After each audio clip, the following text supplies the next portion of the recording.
El diagnóstico integrativo en oncología, desde los marcadores tumorales hasta el perfil de líquidos. El diagnóstico del cáncer en un estadio temprano es muy importante, pero no es una tarea fácil debido a varias razones, incluyendo falta de síntomas en los estadios tempranos, y la mayor parte de los procedimientos diagnósticos, incluyendo la radiología, tomografía, resonancias, no son apropiadas para el diagnóstico temprano, ya que solamente pueden detectar los tumores si es que tienen por lo menos 1 a 2 centímetros de tamaño. Los marcadores tumorales todavía son considerados como una de las herramientas valiosas para la detección y seguimiento de los tumores malignos. Los marcadores tumorales se usan como herramientas diagnósticas para el manejo de los pacientes con cáncer. Entonces hay una serie de desarrollos y modernas técnicas de imágenes. Entonces, elegir los marcadores tumorales apropiados, entonces esto optimizará la evolución de los pacientes y mantendrá razonables los costos en salud. Esto, además de la introducción de nuevas técnicas de imágenes. Los marcadores tumorales pueden medirse en los fluidos corporales, tales como la sangre y la orina, y que puede obtenerse con mínimas molestias para los individuos. Y para muchos tumores, para muchos marcadores, hay pruebas automatizadas que están disponibles y dan resultados cuantitativos con criterios de valoración objetivos. Las pruebas para los marcadores tumorales son relativamente poco costosas en comparación con los procedimientos radiológicos, histológicos y endoscópicos. Hay diferentes métodos para poder medir los marcadores tumorales inmunológicas. Estos son los más comúnmente utilizados en las pruebas de laboratorio, y la citometría de flujo, análisis citogenético, análisis genético, proteómica, biopsias en líquido. Los inmunoensayos son el método de medición más común aplicado en los laboratorios, pero también hay retos a este nivel, ¿no?, con estos métodos para la detección de los marcadores tumorales, debido a que usualmente están sujetos a la posibilidad de interferencias, tales como la lipemia, la hemólisis, etc. No hay un punto de corte, un valor de punto de corte que tenga que ver con estos valores de los sujetos y los valores de los pacientes. Esta es una situación ideal, pero que no existe, comparando sujetos saludables y pacientes. En la vida real, los sujetos saludables tienen resultados positivos y los pacientes tienen resultados negativos o falsos negativos. Entonces, los criterios para un marcador tumoral ideal debieran ser esto.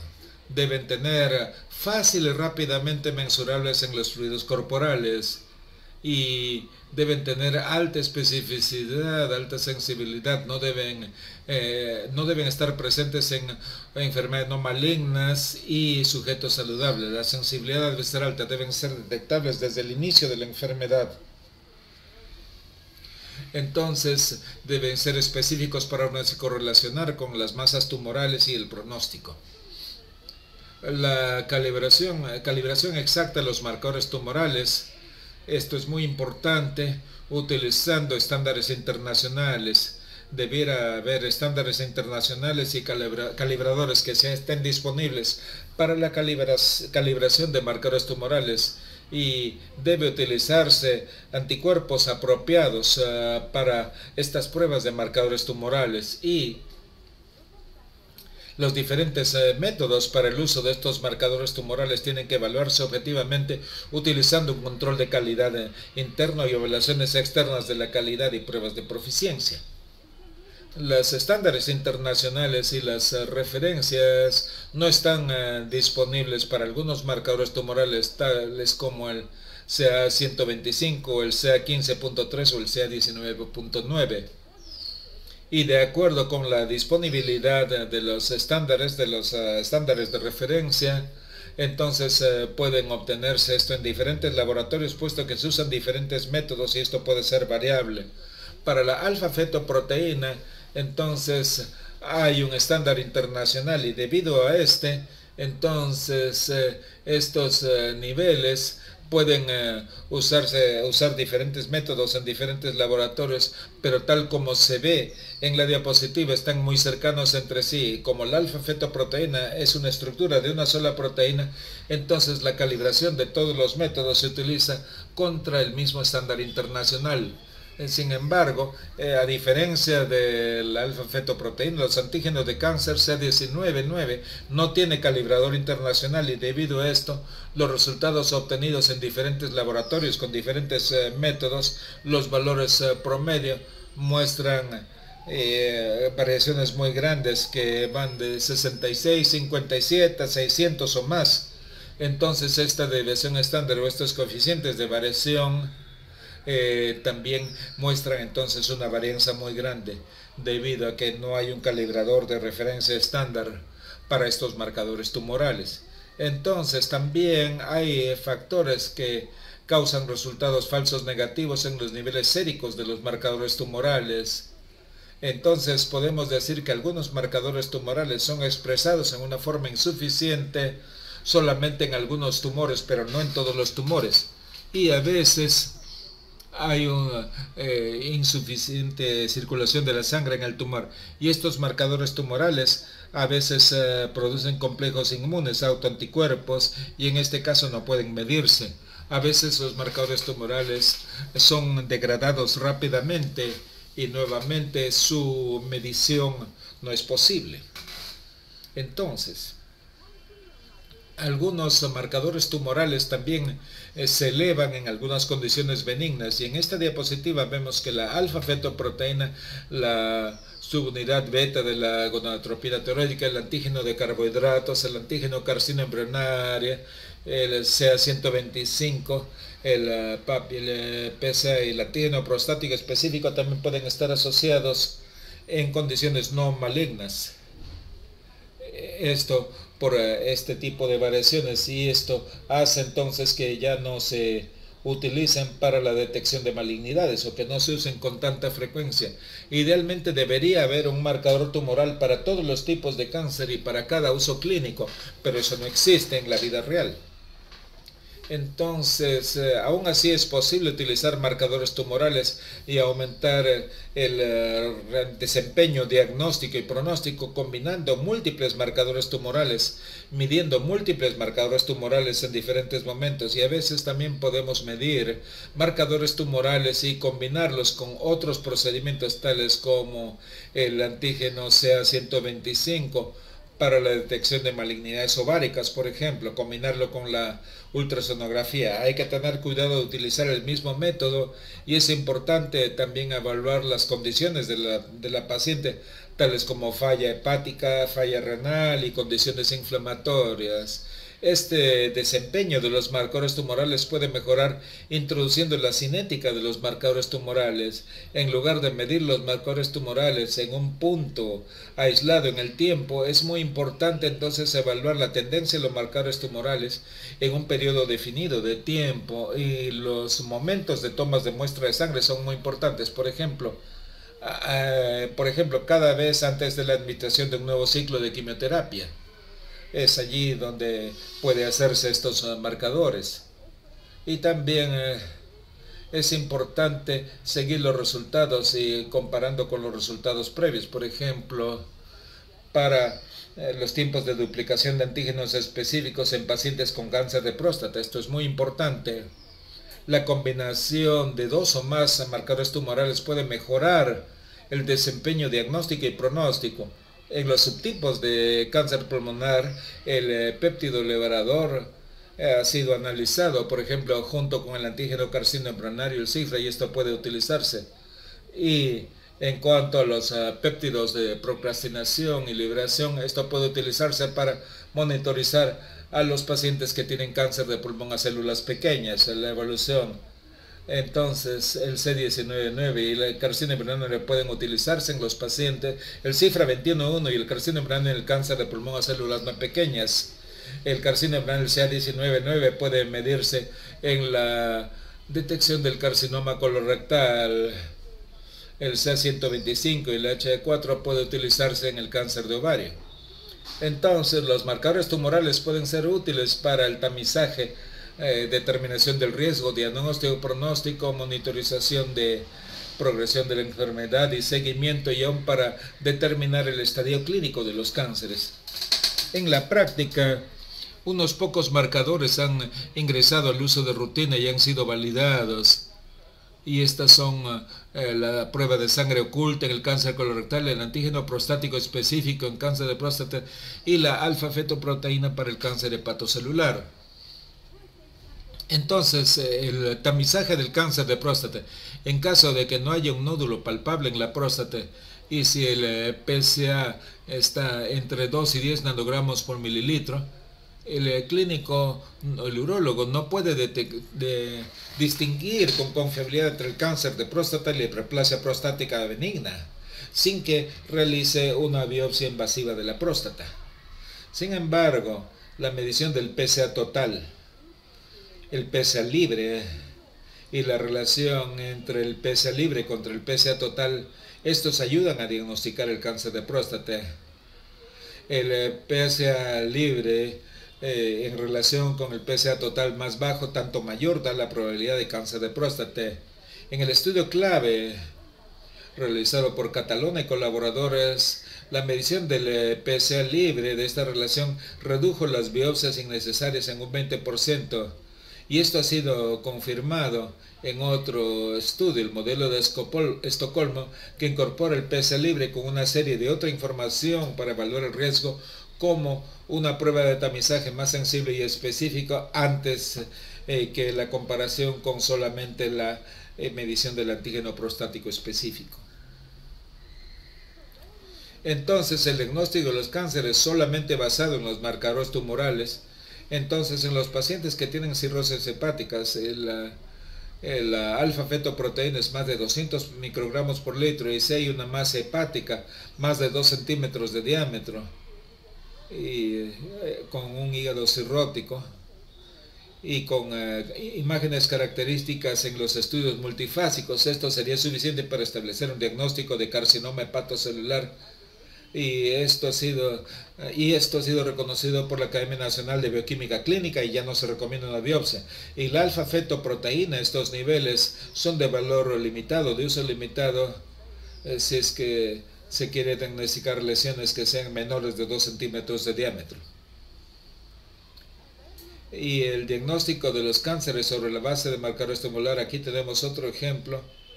Estos pacientes con una masa testicular, y si los niveles de alfa-fetoproteína y de gonadotropina coriónica son mayores que lo normal, no se necesita un diagnóstico para el diagnóstico de cáncer testicular.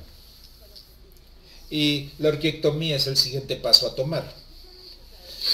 Y en el diagnóstico diferencial, el riesgo en este algoritmo de malignidades ováricas usa la combinación del CA25 con la proteína 4 del epididymo humano para el diagnóstico del carcinoma ovárico. Estos dos marcadores tumorales pueden utilizarse para el diagnóstico del carcinoma ovárico en conjunto. Y se sabe que la tomografía computarizada de baja resolución ha demostrado beneficio en el tamizaje del cáncer de pulmón en individuos de alto riesgo, por ejemplo los fumadores empedernidos. Sin embargo, el tamaño de los nódulos pulmonares puede ser muy pequeño para una biopsia transbronquial guiada por tomografía. En este caso, hay 6 marcadores tumorales que se usan y que son bastante útiles para predecir la presencia de un cáncer pulmonar en comparación con un marcador único. Y también son de gran ayuda para distinguir entre el cáncer de pulmón a células pequeñas y a células no pequeñas.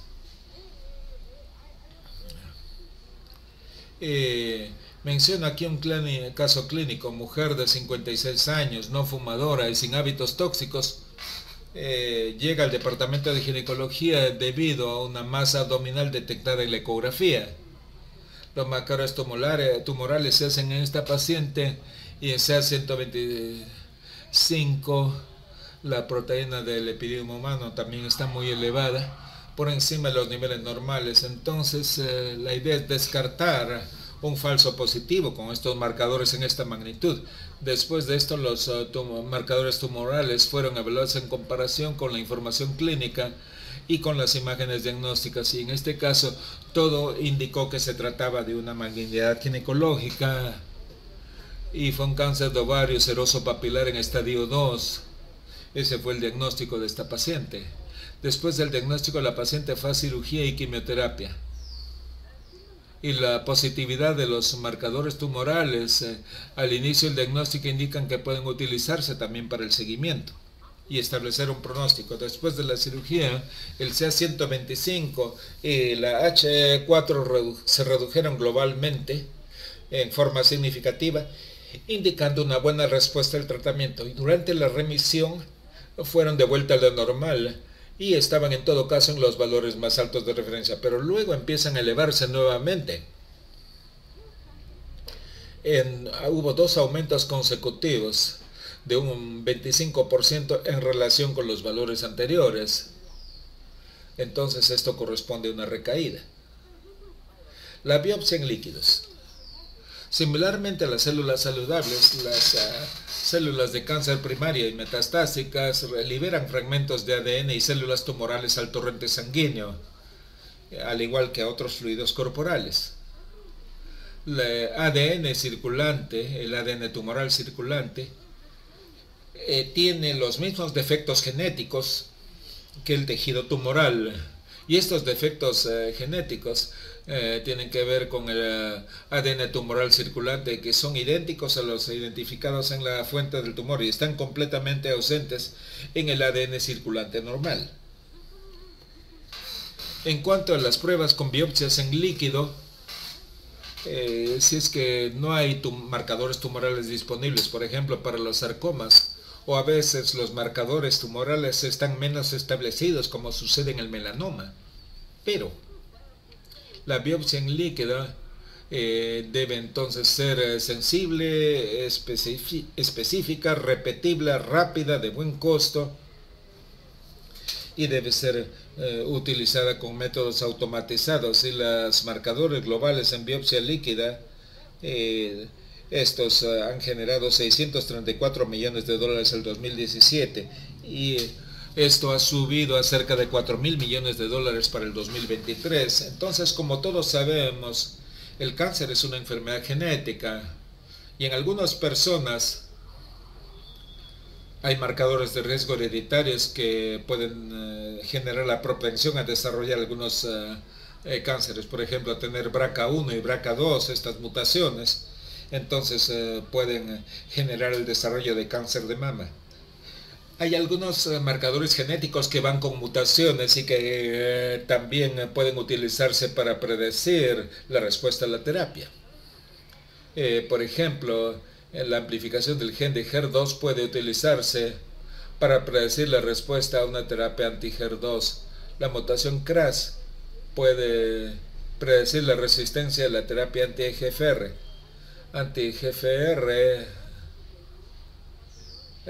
Las mutaciones pueden utilizarse para determinar la respuesta a la terapia anti-EGFR o la anti-BRAF. La inestabilidad microsatélite es muy importante, también puede utilizarse si es que hay algunas dudas, esto para los pacientes de cáncer colorectal. Entonces hay marcadores predictivos de la terapia. Estos son factores en cáncer que identifican la respuesta o la resistencia al tratamiento. Los pacientes que tienen el mismo tipo histológico de malignidad pueden responder en una manera muy diferente a la misma terapia, y las tasas de respuesta a la misma terapia, aun cuando tienen el mismo tipo histológico de malignidad, varía entre 10 hasta 90% o más. Y muchas terapias nuevas no son eficientes o solamente funcionan en una minoría de los pacientes. Y como no son tan eficientes y en comparación con sus costos tan elevados, la idea es que tengan tener biomarcadores que tengan buen valor predictivo. Y las terapias usualmente están diseñadas sobre las mutaciones genéticas de los pacientes. En esta diapositiva vemos diferentes tipos de cánceres, y en estos pacientes hay algunas mutaciones genéticas que están disponibles, y la terapia dirigida está diseñada de acuerdo con las mutaciones genéticas. Entonces, aquí en estos pacientes con cáncer de pulmón Hay tres tipos diferentes. En estos tres tipos de pacientes, en el cáncer de pulmón a células no pequeñas, se identifican diversas mutaciones en respuesta a diferentes situaciones. Entonces aquí se diagnosticó un adenocarcinoma de pulmón con una masa de 2.3 centímetros en el lóbulo superior derecho y también metástasis abdominal y en la región supraclavicular. Aquí al inicio fue esta paciente tratada concurrentemente con un inhibidor de la histona deacetilasa y terapia paliativa de irradiación. Y se determinaron diferentes clases de mutaciones CARRAS y luego recibió quimioterapia nuevamente después de la radiación que fue utilizada con fines paliativos. Y el tumor siguió decreciendo, disminuyendo en tamaño. En el paciente B, tenía un adenocarcinoma de pulmón de 7.5 centímetros con 8 metástasis cerebrales pequeñas, adicionalmente a ello. Y estas tenían de 3 a 15 milímetros de tamaño en su presentación. Esto al inicio. El paciente fue tratado con radioterapia paliativa en todo el cerebro, seguida por quimioterapia semanal en el largo plazo. También mostró una buena respuesta a la terapia, una respuesta duradera. Entonces disminuyó los niveles de mutaciones y entonces el tumor pulmonar cayó a un 15% de su valor original a 7 meses después del diagnóstico. Durante este periodo de tiempo no se observó evidencia de progresión de la enfermedad. El paciente C, nuevamente con un carcinoma pulmonar, tenía estadio 3B no diferenciado a células no pequeñas y otras condiciones de salud evitaban que fuera cirugía o a quimioterapia concurrente. Y luego este paciente recibió radiación al tórax. Después de esta terapia completada, los niveles de la mutación CRAS siguieron creciendo y después de 8 semanas de tratamiento la enfermedad progresó, o la progresión de la enfermedad fue imparable, yendo muy mal, con diferentes lesiones metastásicas, múltiples metástasis óseas, hepáticas y subcutáneas. Y este paciente falleció a 10 semanas de haber complicado el tratamiento. Entonces, aquí en estas diapositivas estamos mostrando la utilidad clínica de las células tumorales. En el cáncer de próstata metastásico, una reducción en esta CTC a menos de 5 después de iniciado la terapia predice una mayor sobrevida global, mientras que un aumento en este recuento de células tumorales circulantes CTC a 5 o más indica entonces una sobrevida global más corta en estos pacientes con cáncer de próstata metastásico. En el cáncer colorectal metastásico, estas células tumorales circulantes fueron evaluadas y se tuvo los mismos resultados. Reducción en estas células por debajo de CRES después de iniciar la terapia predice una mayor sobrevida global, y un aumento en este recuento de células a 3 o más predice una sobrevida global más corta en estos pacientes con cáncer colorectal metastásico.